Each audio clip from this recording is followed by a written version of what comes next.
tomar nota, pero como siempre les he dicho, algunas yo les voy a ir diciendo, anoten esto, y pues está a discreción a ir anotando lo que ustedes también consideren pertinente, ¿verdad? Vamos a aceptar a más personas. Si me permite.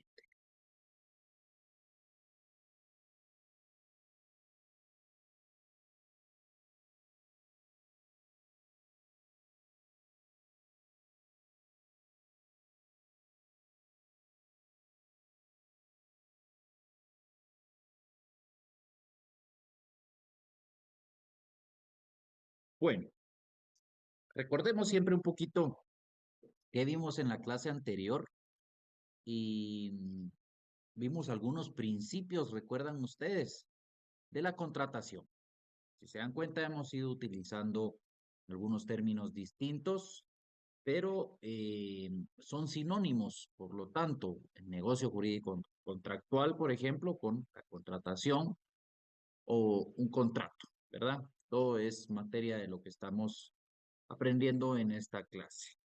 Vimos ciertos principios, ¿recuerdan ustedes cuáles eran los principios que vimos en la clase anterior o graban ahí dentro de la diapositiva que les compartí, que seguramente ustedes ya descargaron y habrán tomado nota acerca de algo pertinente? Bueno, recordemos ese famoso consensualismo. Yo les hacía referencia que siempre ubiquemos ciertas palabras, traduciéndolas a un lenguaje tal vez que comprendamos un poco mejor. El consensualismo viene de consensuar, les decía yo, pues, y se reducía a un acuerdo de voluntades, ¿verdad? Entre dos o más personas, esas dos o más personas, ¿qué son? Son elementos del contrato. ¿Qué tipo de elementos? Personales, ¿verdad? Formalismos, hacíamos relación a la forma, ¿verdad? Que pudimos ver en el artículo 1500, ¿qué fue? 1570 y... Vamos a ver si no se me perdió un poquito por acá. Si alguien me puede ayudar, pues qué bueno. 1574 era, ¿verdad? La forma de los contratos, toda persona puede contratar y obligarse, y ahí están la forma de los contratos. En cuanto entonces a esos principios, es uno de ellos también el formalismo, ¿verdad? Es lo que está estipulado en la ley. La autonomía de la voluntad, veamos esa autonomía de la voluntad que le suena. Podría ser a la voluntad propia, ¿verdad? Yo quiero llevar a cabo un negocio, yo decido con quién llevarlo a cabo, nosotros decidimos qué forma le vamos a dar a ese contrato, a ese negocio jurídico contractual, o sí, qué medio vamos a utilizar para la contratación acerca del negocio que pretendemos llevar a cabo. Entonces, esa podría ser por ahí la autonomía de la voluntad. Entonces tenemos a continuación elementos del negocio jurídico contractual. Fíjense ustedes que, si no estoy mal, en Civil 3 vieron elementos esenciales del negocio jurídico. Podría estarme equivocando, creo que no, pero si no, pues de todo modo vamos a refrescar acá un poquito. Veamos ciertos elementos del negocio jurídico contractual, que son capacidad de goce y capacidad de ejercicio. Esto venimos refiriéndolo de clases anteriores, la capacidad, definitivamente haciendo la separación de la capacidad de goce y de ejercicio, que prácticamente la capacidad de ejercicio es a partir de cumplida la mayoría de edad, ¿verdad? Veamos también por un lado el consentimiento, ¿verdad? Para eso, acerca del consentimiento hablamos y hacemos referencia al artículo 1251, ¿verdad? Recordamos que esa es una pregunta del examen parcial, el artículo 1251. ¿Por qué? Porque podría ser, como bien les dije ya, la pregunta: ¿qué requiere para su validez el negocio jurídico? Es capacidad legal, consentimiento que no adolezca de vicio y objeto lícito. Ahí están esos tres elementos del negocio jurídico contractual, pongámosle ahora. ¿Por qué hago la distinción de capacidad de goce y de ejercicio? Esa es la capacidad legal a la que hace referencia el artículo 1251. ¿Creen ustedes? No, no creen, no creen. Aquí ya estamos en sexto semestre, ya tenemos nociones de lo que es el derecho. Ya sabemos muchas cosas del derecho como tal, hablando de cierta legislación y de normas que nos rigen, ¿verdad? Al hablar de capacidad legal, sin temor absolutamente a equivocarme, puede ser capacidad de goce o capacidad de ejercicio. Si hablamos de capacidad de goce, les estoy refrescando, esto lo vimos en primer semestre, la capacidad de goce entonces era, podríamos decirlo, con la que nacemos, ¿verdad? Nacemos ya con cierta capacidad, pero no podemos ejercerla por nosotros mismos, ¿verdad?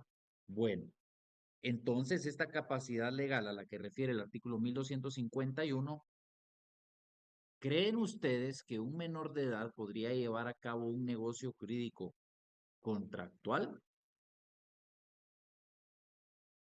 La respuesta es sí. No les quiero poner tan complicadas hoy las preguntas. La respuesta es sí. Pero ¿qué se necesita para poder llevar a cabo un menor de edad, por ejemplo, que lo heredaron, por ejemplo, lo heredó, el abuelo heredó a un adolescente de 16 años, por ejemplo? ¿Qué se necesita para poder ejercer esa capacidad de goce que hasta ese momento tiene? ¿Qué necesitamos? Un ¿Alguien ahí sí? representante, licenciado. Sí, gracias, Brian. ¿Quieren? Adelante. Sí, un tutor legal. ¿Sí? Sí, excelente, gracias. ¿Alguien más? Creo que José, adelante. Sí, buenas tardes, Lick. Dale. Sí, como dijeron efectivamente los compañeros, su representante o que llegue a la mayoría de edad y tenga su capacidad de ejercicio al llegar a esa Ok. mayoría de edad. Sí, pero ahí ya estamos hablando de la capacidad de ejercicio, ¿verdad? Pero Ujú. entonces sí, centrémonos en lo que ya expusieron ustedes. Entonces, esa capacidad de goce, para poder ejercerla es necesaria la representación por medio de un tutor, ¿verdad? Por medio de quien ejerza la patria potestad, podría ser el padre, la madre, el abuelo, un tío, ¿verdad? Alguien que nos represente al no poder ejercer nosotros nuestra capacidad por sí mismos, ¿verdad? Entonces, el artículo 1251 refiere capacidad legal. Y capacidad legal, entonces, también excluye, por así decirlo, a las personas que están declaradas en estado de interdicción, porque ellas sí no tienen capacidad. También que necesitan esas personas, al igual que las personas menores de edad, un tutor, un representante, ¿verdad? Entonces, esa capacidad legal no solo está haciendo referencia a la capacidad de ejercicio, ¿verdad? 1251 el artículo al que estamos haciendo referencia. Bueno, sigamos avanzando entonces porque estamos hablando de esos elementos del negocio jurídico contractual. Ya dijimos, están establecidos en el 1251. Capacidad de goce o de ejercicio. Ahí podríamos anotar si quieren, si tienen a la mano su código, sería bueno. Para los que tengan ahí, no tengan dificultad en escribirle ahí a su código, en esa capacidad legal pueden anotar capacidad de goce o ejercicio. Solo para tener claro de que si no es ejercida por sí misma la capacidad, o sea, capacidad de ejercicio, puede ser por medio de un representante, ¿verdad? Ahí sí los dejo a criterio de ustedes si quieren manchar su código, notando esa capacidad legal ahí a la par o arribita podrían anotarle capacidad de goce o ejercicio. Esa es la capacidad de acuerdo a lo establecido en nuestra legislación. El consentimiento, ya dijimos, que no adolezca de vicio y objeto lícito. Esos son los elementos del negocio jurídico contractual. Ya lo repasamos y yo creo que con eso estamos claros, ¿verdad?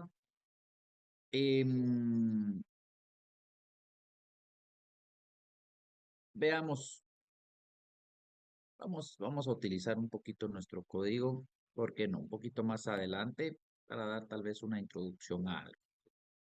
Pero entonces, fíjense, ¿por qué no mencionar? Esto se los refiero propiamente por ser contenido del curso y no quiero confundirlos, solo hago la salvedad, no para que le resten atención, sino para que no digan, "Claran, ¿de dónde sale tanto y cómo nos vamos a examinar de tanto?" Aunque a mí me gustaría ponerles un examen parcial de 50 preguntas de selección múltiple, me encantaría.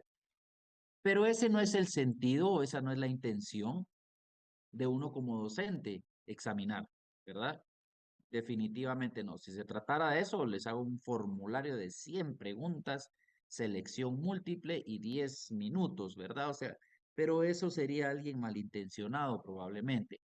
Pero entonces solo hago referencia porque les voy a dar información que es necesaria compartírselas. Fíjense que existen dentro de esos elementos del negocio jurídico los elementos esenciales, elementos naturales y accidentales. Eso sí tengámoslos ubicados. Y si quieren, sí, sería bueno que anotemos para, para que tengamos ahí referencia de lo que estamos hablando en la clase de hoy. Vamos a ver, tenemos las 18:08. Vamos a ver quién más quiere entrar. Gabriela Monterroso, vamos a admitirla. Y Rosa Álvarez, solo ellas dos están en sala de espera. Entonces, déjenme, vamos a ver aquí, sí, para que anotemos lo siguiente.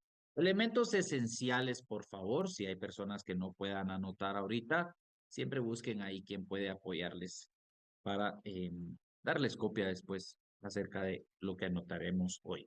Elementos esenciales, dice. Aquí se incluyen aquellos sin los cuales no se puede perfeccionar el contrato.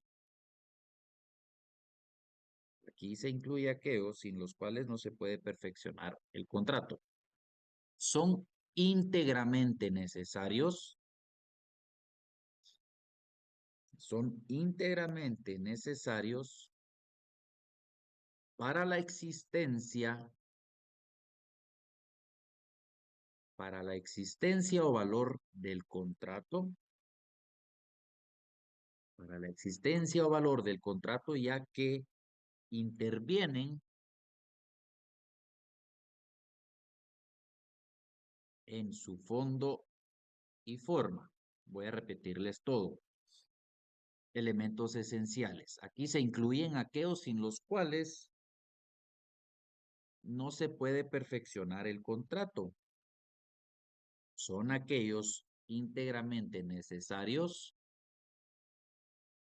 para la existencia o valor del contrato, ya que intervienen en su fondo y forma.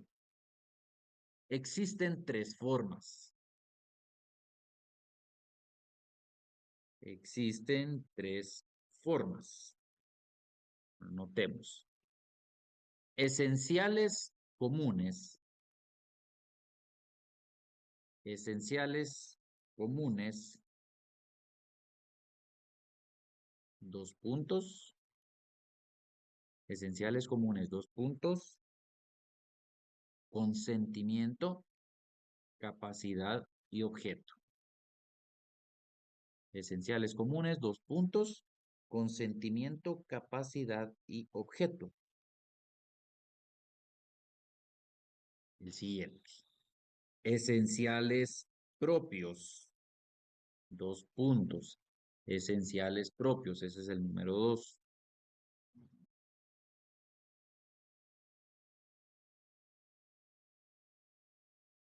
Son los que le dan identidad, son los que le dan identidad y los singularizan. Son los que le dan identidad y los singularizan, como el precio y el bien que se vende. Como el precio y el bien que se vende. En la compraventa, arrendamiento, prestación de un servicio, etcétera. Les voy a repetir todo nuevamente de los esenciales propios, 2 puntos. Son los que le dan identidad y los singularizan, como el precio y el bien que se vende en la compraventa, el arrendamiento, prestación de un servicio, entre otros, o etcétera, como quieran. Y el tercero son los especialísimos.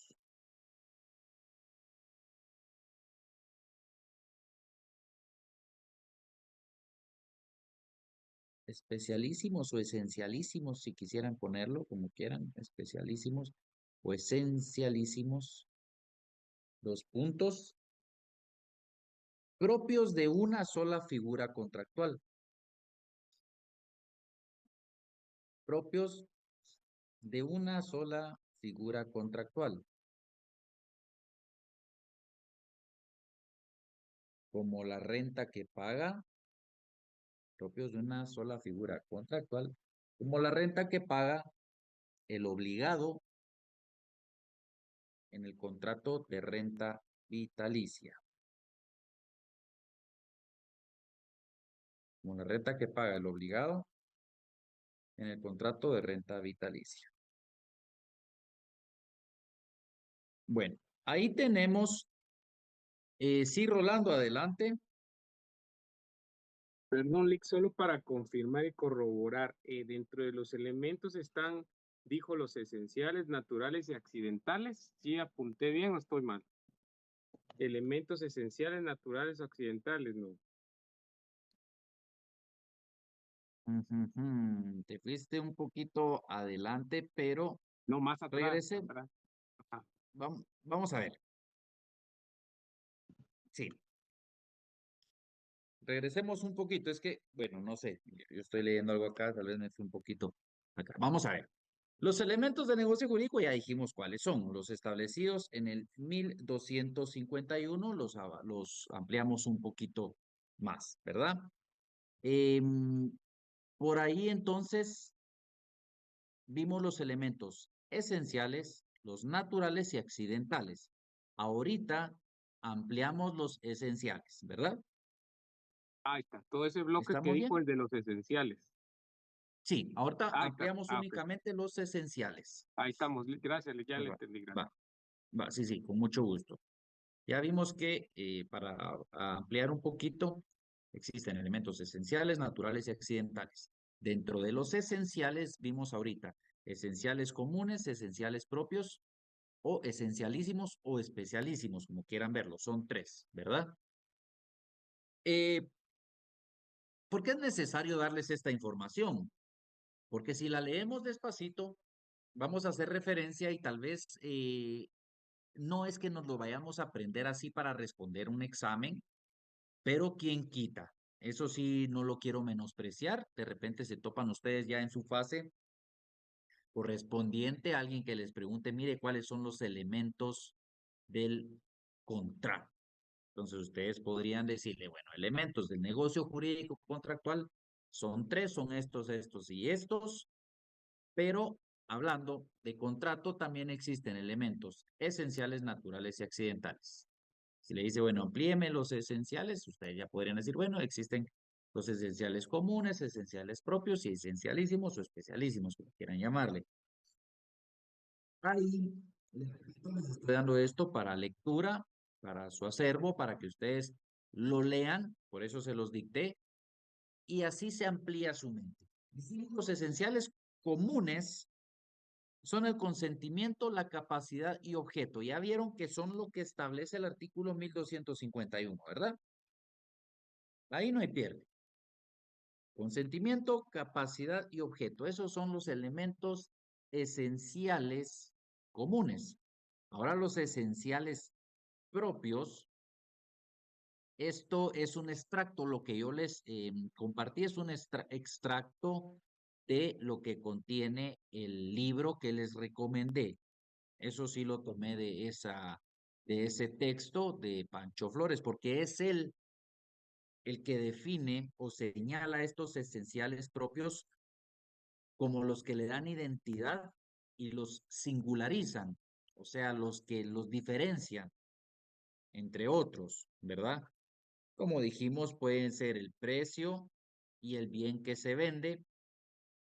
Por ejemplo, hablando de temas de una compraventa, un arrendamiento, compraventa de acciones, ¿por qué también no mencionarlo? Lo menciona Pancho Flores en su libro. La prestación de un servicio, qué tipo de servicio, cuál es el costo por esa prestación de los servicios. La compraventa, podríamos decir compraventa de un bien inmueble, el costo, la manera en que se va a pagar y demás, ¿verdad? Ahora esos especialísimos o esencialísimos estaba haciendo referencia a una sola figura que es la renta que paga el obligado en la renta vitalicia. Más adelante vamos a ver ese tipo de contratación, por eso no le hago demasiado énfasis ahorita, ¿verdad? Ya cuando lo abarquemos van a decir, esta es la renta vitalicia, ¿verdad? No es nada complicado. Bueno, veamos los elementos naturales, por favor.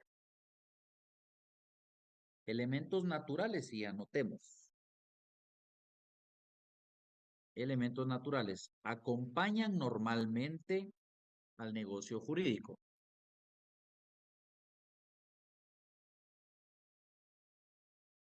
Acompañan normalmente al negocio jurídico. Derivados de su índole particular. Derivados de su índole particular. Y se sobreentienden por la ley, pero pueden ser excluidos. Les dicto todo nuevamente. Elementos naturales. Acompañan normalmente al negocio jurídico, derivados de su índole particular y se sobreentienden por la ley, pero pueden ser excluidos. De esto ya hacíamos, ahí termina lo que quería dictarles, de esto ya hacíamos referencia y tal vez yo sin la intención de confundirlos absolutamente, les hablaba del derecho de tanteo, ¿verdad? Es ese derecho preferencial que tenemos nosotros en conocer, digamos, o poder no ofertar, sino tal vez comprarle a alguien de una manera preferente o hacer una oferta a alguien de una manera preferente sobre algo que vende. Ya les comentaba este ejercicio y eso es algo que sí existe dentro de la legislación, ¿verdad? Al constituir propiedad horizontal, se da ese derecho preferencial o ese derecho de tanteo. Ya les expliqué en qué consistía, ¿verdad? Otro ejemplo, vamos a ver el artículo 1500, permítanme, les digo.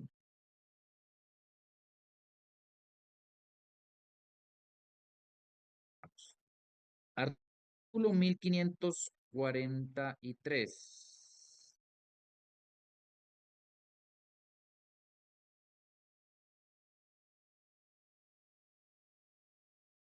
Artículo 1543.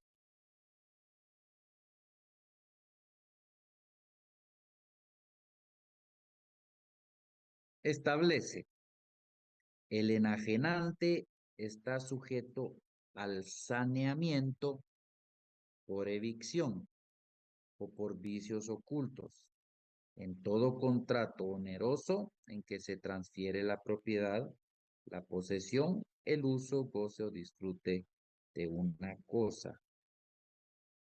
Esto es claramente el ejemplo de lo que les estoy o de lo que les dicté. Acompañan normalmente al negocio jurídico derivados de su índole particular y se sobreentienden por ley. Entonces, eso es lo importante, o ese es el plus, digámoslo así, que tenemos y a lo que debemos de ponerle nosotros importancia como futuros abogados.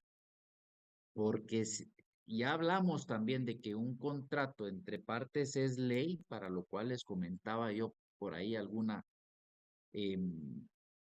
terminología derivada del latín, ¿verdad? Pero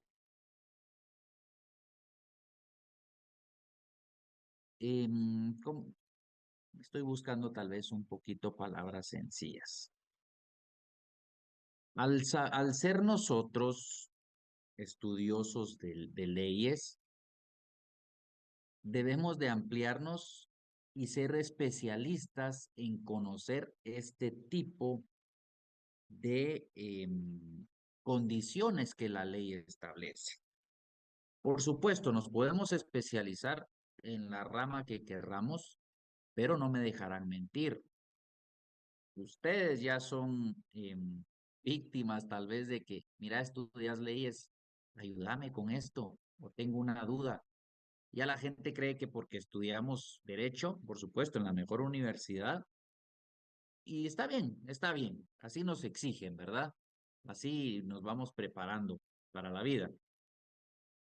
Conocemos de ciertos términos, incluso yo sé que para muchos estos términos de saneamiento por evicción se quedaron así como que, ¿qué es eso? Vamos a ampliarlo un poquito.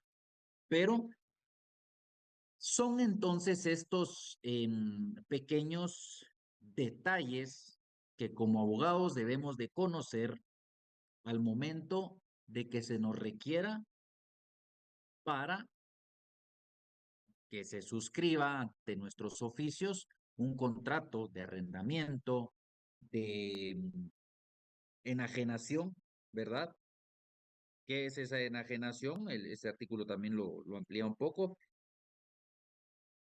Es esa acción, digamos, por la cual se transfiere la propiedad, la posesión, el uso, goce o disfrute de una cosa, ¿verdad? Al celebrar un contrato de los establecidos ahí en ese artículo 1543, sabemos que la ley establece o faculta, digamos, o protege al comprador en el sentido de que el enajenante debe o está sujeto al saneamiento por evicción. ¿Alguien me puede ayudar y me podría decir qué es ese saneamiento por evicción? Si no, los que tengamos la posibilidad ahí, podemos buscar ahí en nuestro teléfono saneamiento por evicción. Alguien que levante la mano. Gracias, Manuel. Adelante, por favor. Gracias, Lick. ¿Cómo está? Buenas tardes. Yo creo que esta parte se dio en el trabajo cuando laboraba para Pastelerías Patsy, por ejemplo, cuando un cliente llegaba a encargar un pastel infantil, habían Sí, ocasiones en las que pues ya se le entregaba el pastel al cliente, pero imagine usted que el cliente bota el pastel enfrente de usted. sí.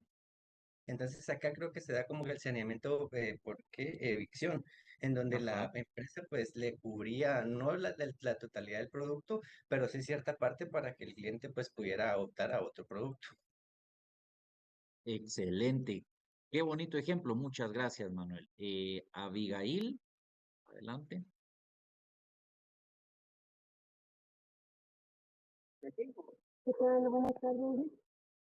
Buenas tardes, adelante. Bien. El saneamiento por evicción es la obligación legal que tiene el vendedor de un bien de responder e indemnizar al comprador. Esto es cuando este pierde el bien total o parcialmente. Esto es lo que entiendo por saneamiento por evicción. Sí, gracias, gracias. Sí, por ahí se amplía y esto ya está más apegado en la norma, ¿verdad? Como tal. ¿Alguien más había levantado la mano por ahí? José Molina, adelante. Sí, para resumir, es la obligación que se da si hay un vicio Sí, oculto de indemnizar por el daño que se le ocasionó al comprador. Mi duda, porque yo más que todo quería plantear una duda, entonces los elementos naturales son presupuestos que tiene la norma de un contrato, que aunque no lo manifiesten en el contrato, sí, están así es. activos, se mantienen activos, si se da el Exactamente. supuesto. Sí, sí, excelente. Gracias. Vamos a aclarar ese tema y después regresamos a este saneamiento por evicción porque no es materia tanto de lo que queremos hoy ampliar. Pero entonces sí, esos elementos naturales son esos elementos tan importantes que yo les menciono. Se va a faccionar un contrato ante nuestros oficios de compraventa de un bien inmueble y aunque no se determine dentro de ese contrato que el ajenante está sujeto al saneamiento por evicción, como abogados sabemos de que está sujeto ese negocio al saneamiento, ¿verdad? Al saneamiento por evicción. O dice por vicios ocultos. Vámonos corriendo, les digo yo, a, al capítulo 2 a partir del artículo 1257 para ampliar un poquito este tema. Como les repito, no es algo que quiera yo em, ampliar tanto ahorita ese saneamiento por evicción, pero miren, el mejor ejemplo tal vez más ilustrativo es el que comentaba el compañero de la empresa esta o restaurante de Patsy, ¿verdad? Y no me dejarán mentir, en algunos restaurantes, incluso McDonald's, creo yo, que es bien común que alguien bote ahí el agüita, va, cuando se la entregan, los niños que botan todo. ¿Y qué hace McDonald's? Les repone el producto, ¿verdad? Claro, no será la condición de reponerle tal vez em, al 100% como nos comentaba el compañero, pero sí algo equivalente o algo que podría significar recuperar, digamos, en alguna manera los alimentos que por accidente perdió, ¿verdad?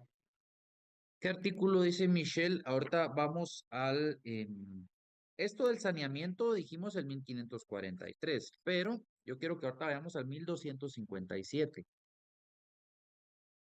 Para finalizar, digamos, con estos elementos naturales, es también como lo refirió el compañero José Molina, creo que fue, el que decía que aunque dentro de un contrato no se establezca, el mejor ejemplo fue este, el saneamiento al que está sujeto el enajenante, son elementos que ahí están. Son derechos, ¿verdad? Que debe de proteger un juez, por ejemplo. Resulta que ustedes venden una propiedad,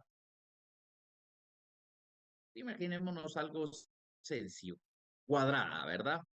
Digamos 25 metros de frente por 25 de fondo, así. Y ustedes se la vendieron a alguien.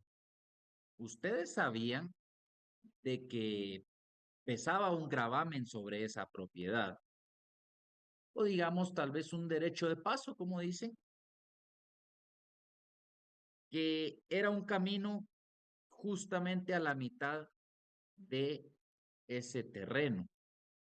Ustedes pagan el 100% de la propiedad, o el comprador paga el 100% de la propiedad, y tiene la idea de construir una bodega porque quiere almacenar, qué sé yo, cartones de huevo, ¿verdad?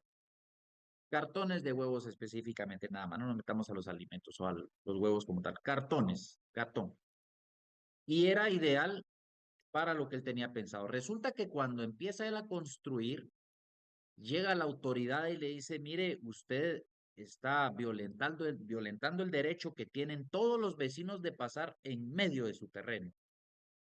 Bueno, eso lo desconocía él en su momento, digamos figurativamente que no cobró dentro del contrato ese gravamen que pesaba sobre esta propiedad, entonces debe de podría acudir ante la misma autoridad, ante un juzgado de paz civil, para que el que le vendió le restituya, tal vez no el 100% o no le va a decir, bueno, deshagamos el negocio, pero él está sujeto, el que les vendió, ustedes como vendedores están sujetos al saneamiento, y ese saneamiento es casi como la palabra lo dice, a restituir un daño causado, ¿verdad? Entonces, en condición de saneamiento debe de restituirle alguna cantidad que establezca probablemente la autoridad. Entonces ya no puede construir esta persona o construyó una gran pared y le dicen, mire, no, hágale un camino en medio, estoy de acuerdo, le voy a hacer un camino en medio, entonces voy a hacer como 2 bodeguitas a los lados nada más y dejo el camino.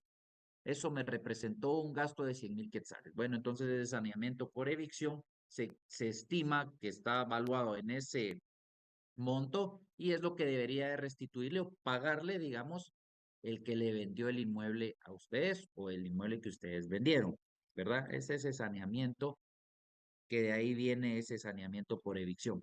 Repito, esto no estaba considerado dentro del contrato, pero como notarios en el ejercicio de la profesión, ustedes saben que está facultado el afectado en este caso para solicitar ese saneamiento y la autoridad también es lo que va a proteger, ¿verdad? De primero, pues debe de conocer qué medio se llevó a cabo el negocio jurídico contractual, porque fue un contrato, y a partir de ahí eh, debe de ser conocedor definitivamente, así como el notario que faccionó ese documento o ese contrato, ¿verdad?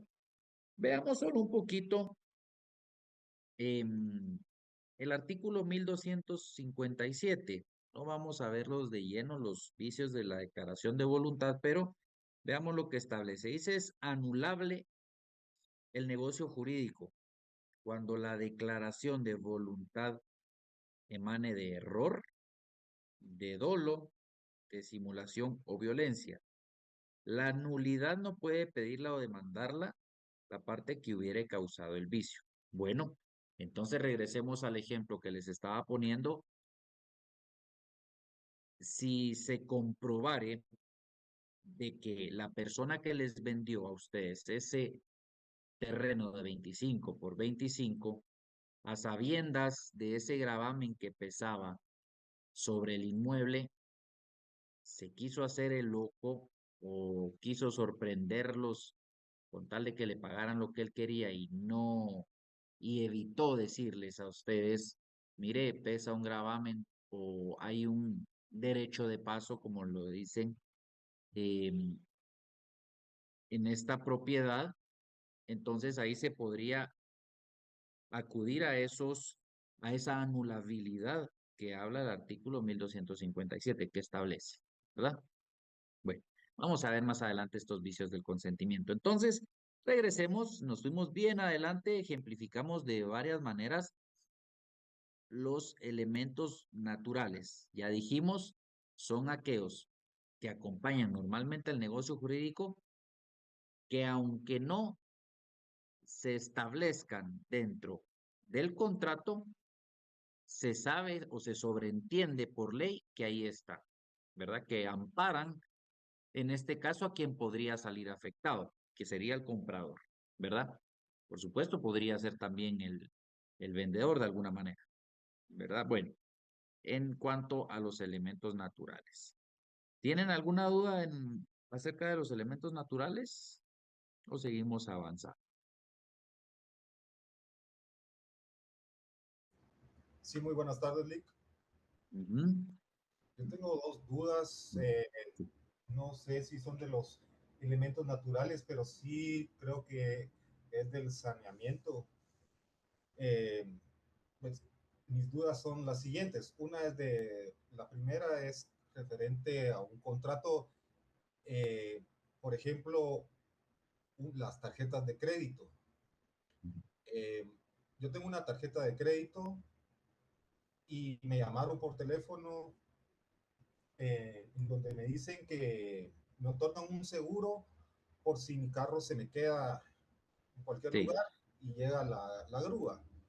En sí, ese momento, pues usted sabe que ellos lo convencen a uno y tratan de que uno claro. esté de acuerdo, ¿verdad? Y pues estuve de acuerdo.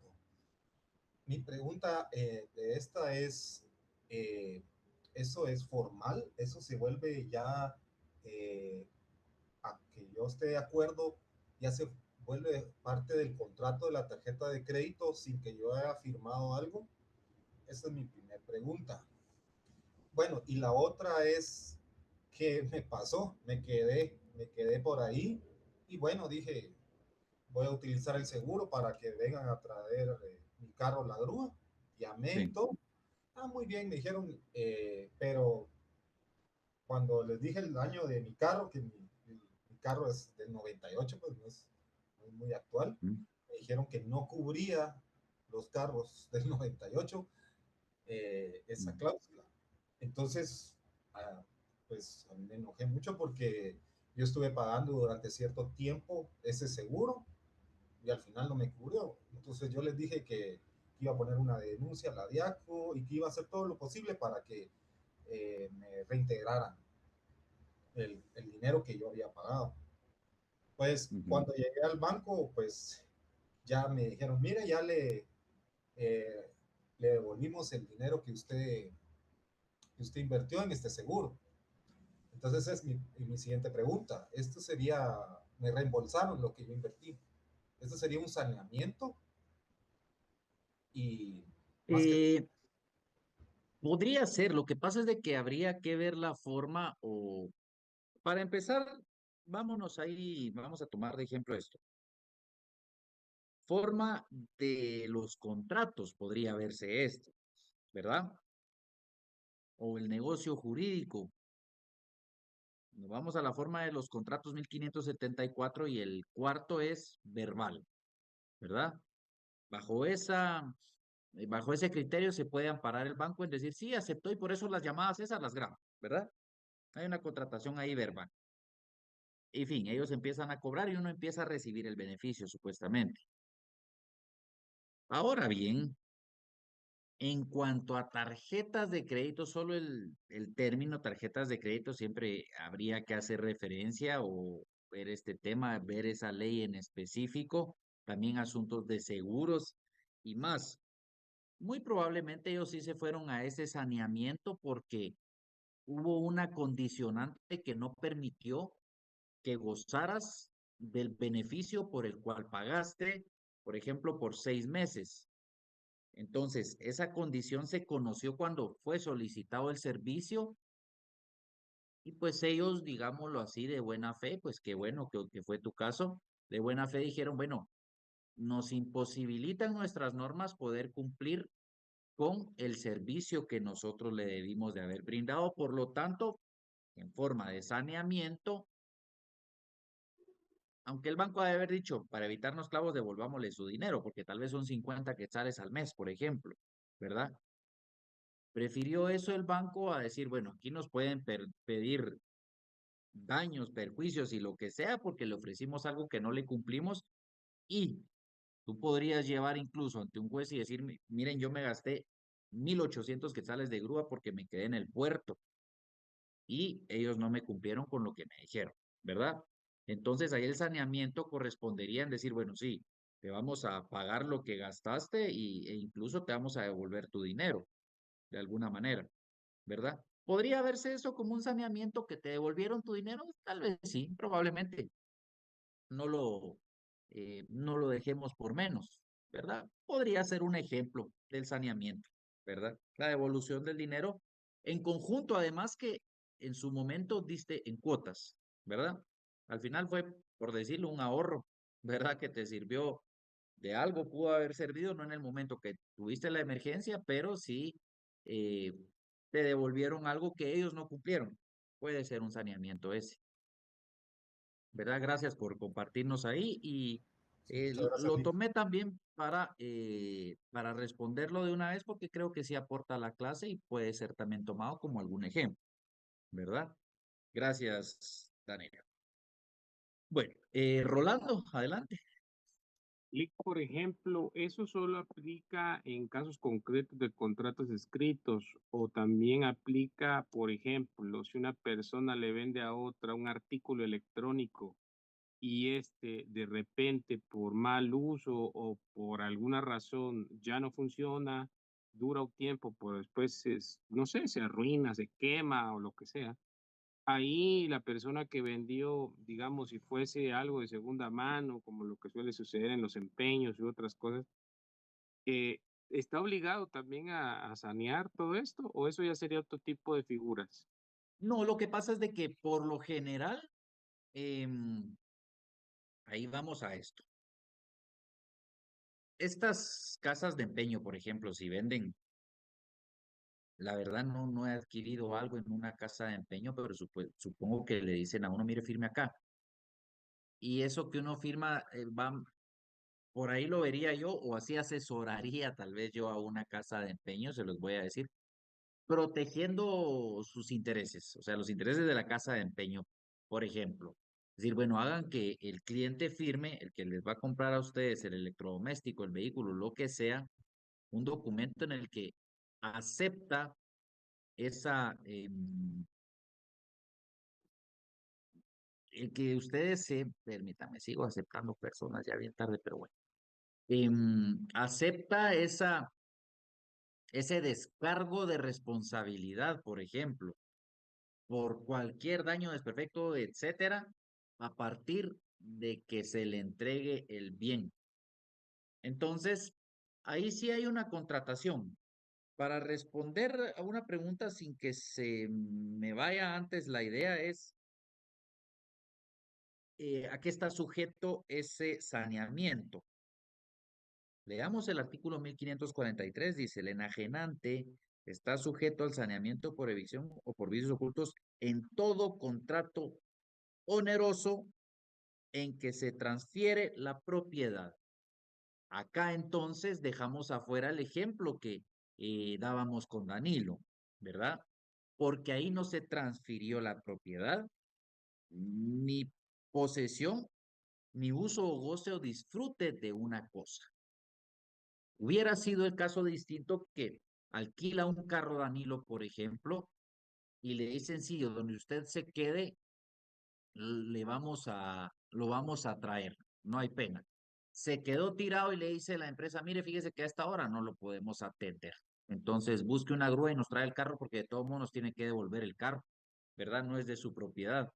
Usted tiene el, el uso de una cosa.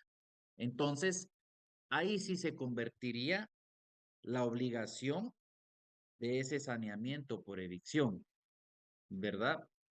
Para dejar afuera, para que vayamos viendo lo importante de leer a conciencia, digámoslo así, cada artículo.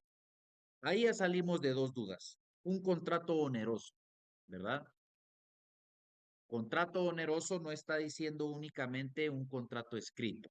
Contrato oneroso, si vamos a la forma de los contratos, ahí está los contratos incluso cuando debe de obrar un contrato por escrito cuando supere la cantidad de 300 quetzales y demás. Ahí hagamos nosotros las conjeturas necesarias, ¿verdad? Entonces, sí, poniendo este ejemplo de una casa de empeño, un electrodoméstico o lo que sea, ahí ya se van más por temas de garantías, ¿verdad? Recordemos, incluso yo acabo de comprar las llantas de un vehículo que tengo ahí y si me decían, mire, la garantía le cubre tanto tiempo y ¿qué me cubre la garantía? Esto y esto. Por supuesto que no me entregaron ningún certificado en el que esté establecida esa garantía, ¿verdad? pero yo podría regresar, mire, la llanta está toda torcida o toda fea, no sé, y decir, mire, la garantía me cubre, ¿verdad? Puedo alegar yo que fue un contrato verbal el que llevamos a cabo porque yo pagué, ellos me entregaron bienes, ¿verdad? En este caso unos neumáticos, unas llantas, y me habían dicho que la garantía me cubría algo que después me están diciendo que no cubre, ¿verdad? Entonces, por ahí vamos diferenciando o vamos viendo que todo está contenido en la ley, ¿verdad? Ese saneamiento creo yo que quedó ya un poquito superado. Por supuesto, más adelante lo vamos a ver y vamos a ver más a cabalidad en qué casos en específico aplica, pero si vamos a temas de garantías, es distinto, ¿verdad? Además es un tipo de bien que con el tiempo se sabe que dejará de funcionar o perderá su valor, ¿verdad? Cosa distinta es en el caso de la propiedad, de los inmuebles. Sí, Keren, adelante. Lick, disculpe la pregunta, pero es que me quedé pensando en esto de evicción, ¿es la pérdida de un derecho o, o, es, a- o, es, o es que cuando uno, eh, por ejemplo, compra una propiedad y esta propiedad tiene un gravamen? No entendí bien a qué se refiere con evicción, perdone. Evicción, no, no hay pena, qué bueno que lo preguntas. La evicción entonces más consiste en la pérdida como tal o privación total o parcial, en este caso, del bien que adquirimos. Por eso se los ponía yo más fácil en que compramos un terreno de 25 por 25, queremos construir una bodega, pero resulta que tiene servidumbre de paso, es el nombre técnico específico, Ujú. servidumbre de paso que parte a la mitad la propiedad.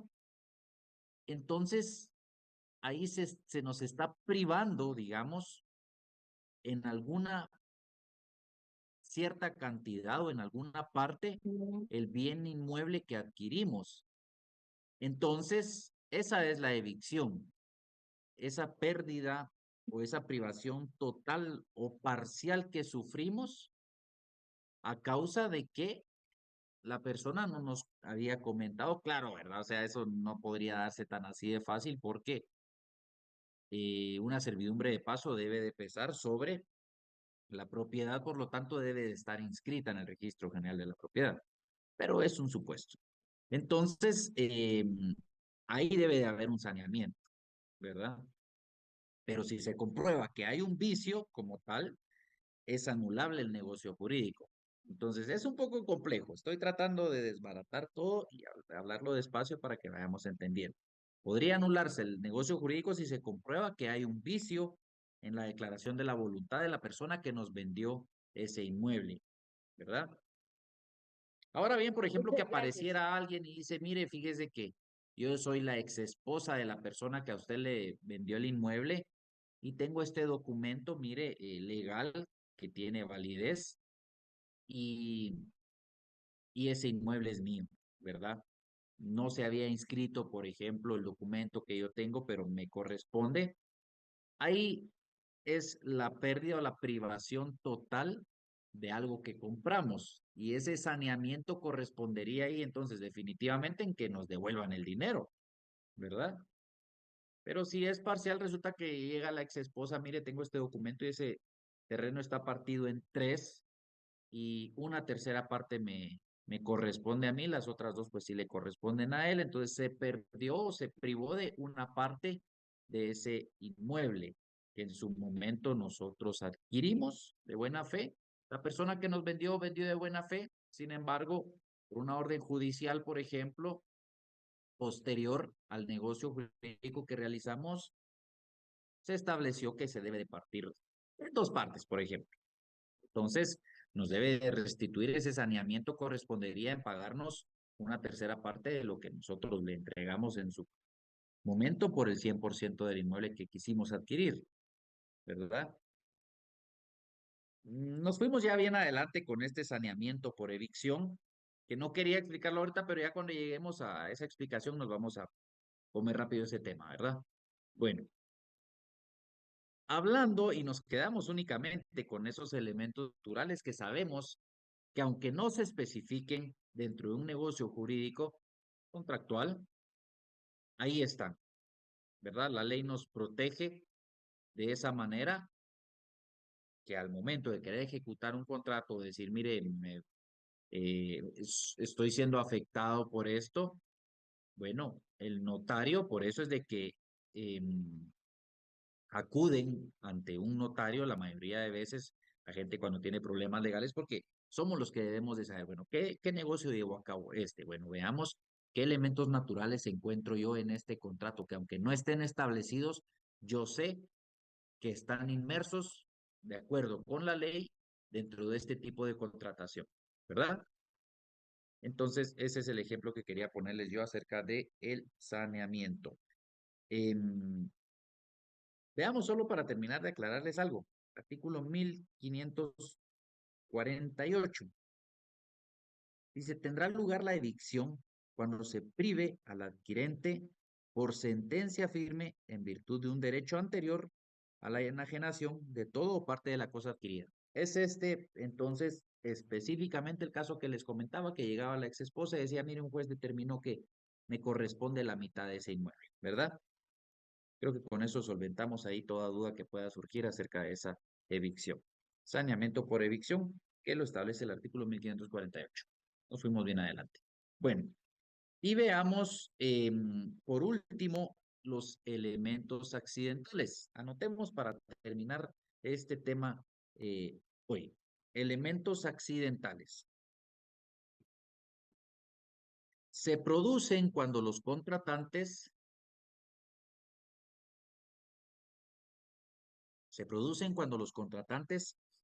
los incorporan o no están previstos en la legislación.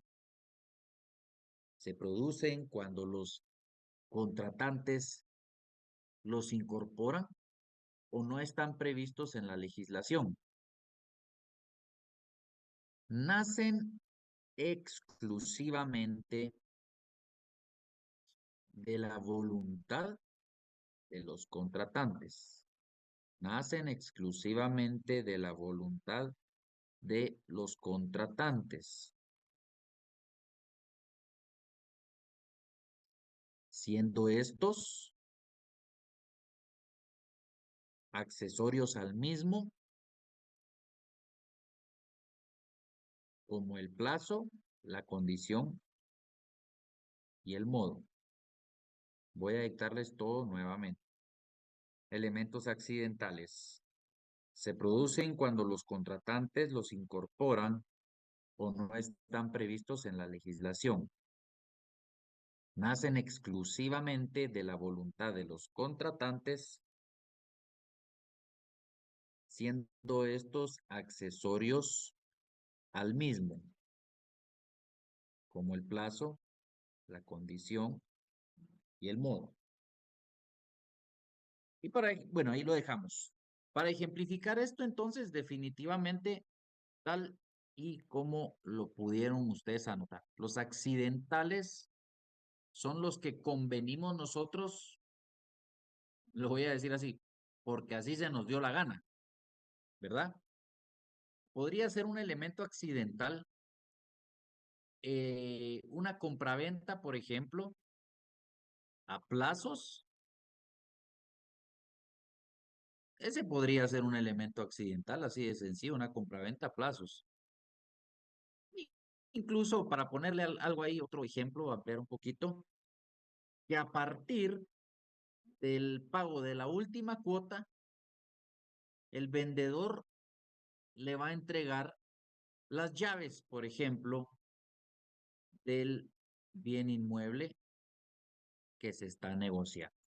Ese podría ser un elemento accidental. Decidieron, convenirlo así las partes, entonces es ley entre quienes convinieron celebrar ese negocio jurídico contractual, ¿verdad? Entonces, un breve resumen porque nos quedan 4 minutos. Los elementos esenciales dijimos que son aquellos sin los cuales no se puede perfeccionar el contrato. Y por ahí hacíamos referencia a los elementos propiamente del negocio jurídico contractual, que es consentimiento, capacidad y objeto. Esos son los esenciales comunes, están los esenciales propios y los esenciales especialísimos, ¿verdad? O esencialísimos. Después, los elementos naturales, que son aquellos que, de acuerdo con la legislación, aunque no se manifiesten dentro de un contrato, sabemos que acompañan al negocio jurídico, ¿verdad? Dicho de otra forma. Y los elementos accidentales son aquellos que por la mera voluntad de las partes desean convenir. Creo que ese es un resumen que les puedo dar de la clase del día de hoy. Nos fuimos bien lejos para buscar ejemplos y demás. Espero les hayan servido y no se hayan complicado. Por eso les dicté. Leamos despacio y ahí nos va a ir dando ideas lo que anotamos para tener otros ejemplos que podamos crear nosotros mismos, ¿verdad? Entonces, no sé si hubiera alguna duda, tal vez rapidito podemos contestar, pero nos quedan 3 minutos, un poquito menos de 3 minutos. ¿Alguien tiene alguna duda? No, bueno, se conectaron hoy pocas personas, 99 personas contándome. Me imagino que se fueron al estadio Manuel Felipe Carrera del Trébol, pero yo debería estar allá, pero aquí estamos cumpliendo con nuestro deber, ¿verdad? Preparando profesionales de altura, definitivamente. Entonces, estamos comprometidos con eso. Los dejo por hoy. Nos vemos el día, a la gran día martes, ¿a ustedes? Qué rápido va el tiempo. Entonces, espero poder estar llenando las expectativas y más allá de eso, transmitiéndoles el conocimiento que necesitamos que ustedes estén adquiriendo a estas alturas. Que pasen feliz noche, éxitos en el próximo curso y nos vemos el próximo día de clases. Buen fin de semana y a portarse bien. Hasta luego. Muy Gracias, amable, Liz. Lick. Feliz noche.